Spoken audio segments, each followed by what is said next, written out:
Hola y bienvenidos al programa Space. Hoy en día el sector espacial está presente en todas partes, en la navegación, en las telecomunicaciones, y la ciencia se desarrolla en instalaciones de alta tecnología como esta.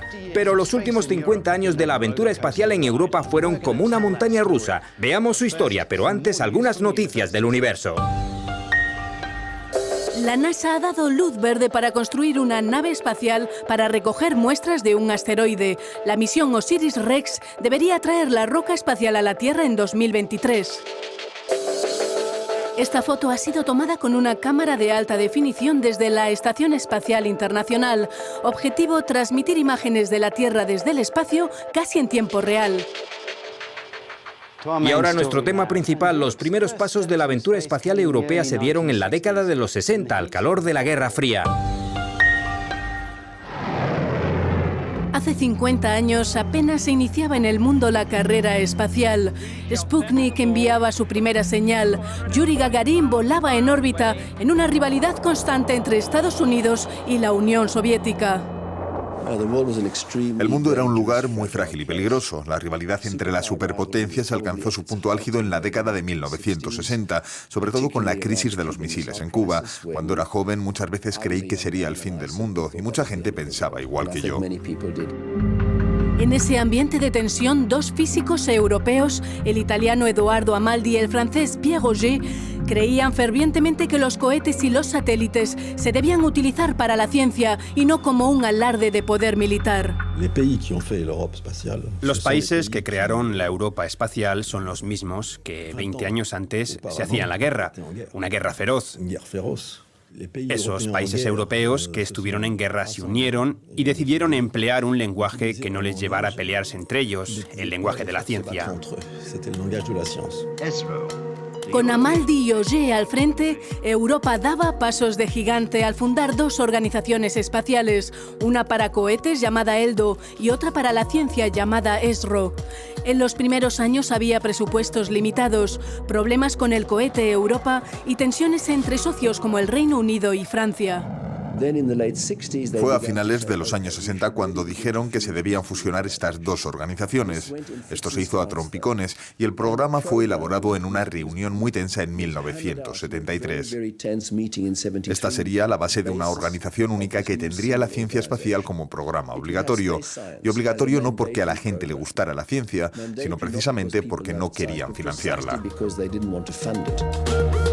La obligación de financiar la ciencia dentro de la nueva Agencia Espacial Europea resultó un golpe maestro, pues impulsó el sector de la investigación. Sin embargo, Europa seguía necesitando su propio cohete espacial. Los alemanes estaban en contra del desarrollo de Ariane y también los británicos eran reacios. Le tocó a los franceses decir, vamos a hacer esto. Y francamente fue gracias al gaullismo francés y a la suspicacia generalizada de Estados Unidos que los franceses se embarcaron en esto. Y fue sin duda el mayor éxito del esfuerzo espacial europeo.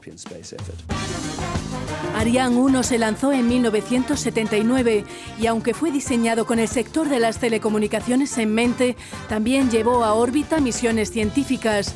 Uno de los éxitos más destacables fue el vuelo de la sonda espacial Giotto para estudiar el cometa Halley en 1986.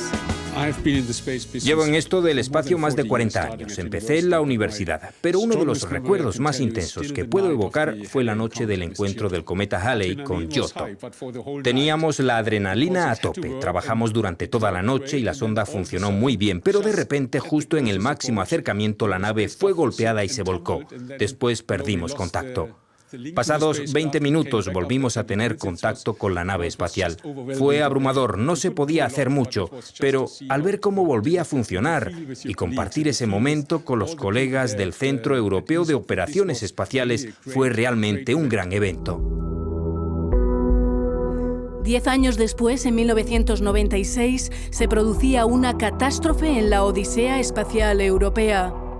El vuelo inaugural de la nave Ariane 5 se convertía en una enorme bola de fuego.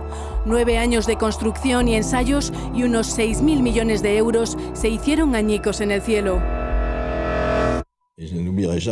No olvidaré en mi vida cuando vi a aquellos hombres enormes que parecían gigantes.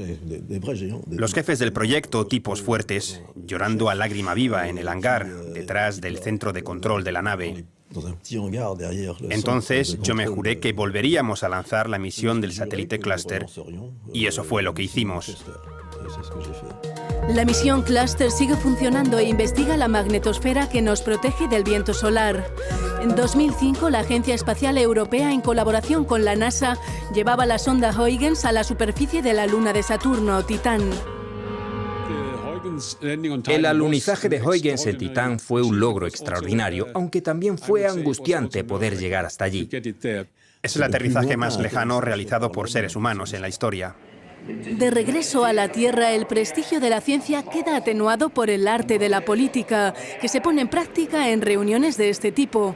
Lograr financiación es siempre una lucha constante. Uno de los elementos clave de toda negociación de la Agencia Espacial Europea es el principio del justo retorno, es decir, que lo que un país invierte se le devuelva en forma de contratos.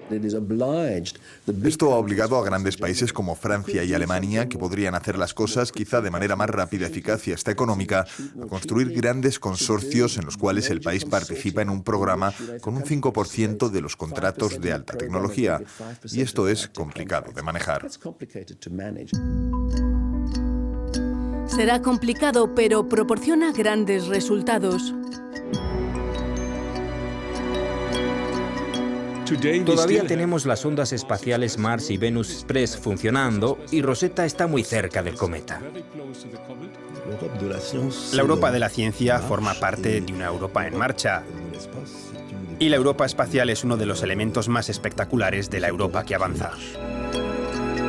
La Odisea Espacial Europea cumple medio siglo y prosigue su ambiciosa labor con cohetes, satélites en órbita y sondas en busca de conocimiento. Hoy en día, una de esas misiones a la frontera del conocimiento científico es Rosetta. En este momento, la nave está a 4 millones de kilómetros del cometa y se le acerca rápidamente.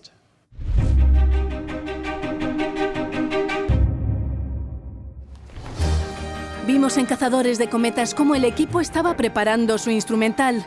En la base de la Agencia Espacial Europea de los Países Bajos, Matt Taylor y Fred Jansen planean su misión. Lo que estamos haciendo ahora, desde el punto de vista científico, es planificar a largo plazo y ver lo que haremos una vez que alcancemos el cometa. Este año también estamos tratando de identificar el mejor lugar para aterrizar. Lo emocionante es dar en el blanco. El objetivo aún no lo conocemos, así que simplemente nos preparamos. Un solo capricho del cometa y todo podría echarse a perder. Yo tenía un tatuaje de una misión anterior, así que por supuesto tenía que hacerme un tatuaje de Rosetta, y aquí está la bestia. Hola Rosetta, lo has hecho muy bien, pero tienes que salir de tu hibernación, y como dice la canción, es hora de pasar a la acción. Hagamos ciencia. En el próximo Space hablaremos de los orígenes en una edición especial sobre el Big Bang. Hasta entonces, nos vemos.